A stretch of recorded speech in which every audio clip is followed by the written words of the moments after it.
Daniel Grainger, shall we, who's the chairman of the Young Conservatives Network. Good evening to you. Let's talk then, shall we? Young people, what do you think they're hoping to hear from Liz Truss, Rishi Sunak? Well, I think from sort of a younger point of view, the big issue that seems to be left out is house building. We've seen very little on that from both candidates in terms of really delivering affordable homes for young people. And getting those young people on the housing ladder seems to be, from what I'm seeing inside our organisation, the number one issue for Young Conservatives. You have, or you or your members, do you have faith in either of the candidates to fix this issue?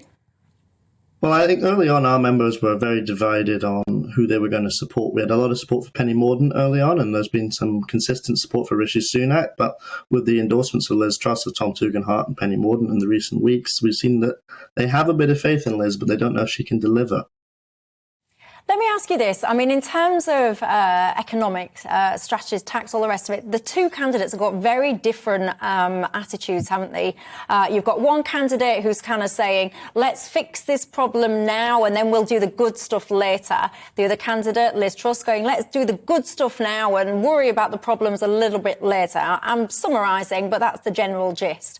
Which one of those two approaches do you think is more attractive to younger people? Well, I think younger people are equally concerned about finding opportunities, exiting from university and going into the workforce.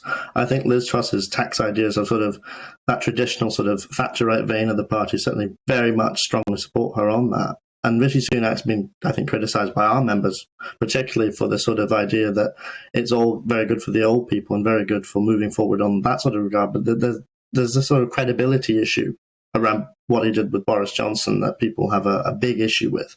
So I think Liz Truss's plan is overall more attractive. I think that tax cuts now and paying back in 3 years is more sustainable. But I do also think that we've got this massive trust gulf with Rishi Sunak, which is the main issue for younger people, I think, from our organisation. Indeed. And just as a guesstimate, what percentage of your members do you think have yet to vote versus who have already done so?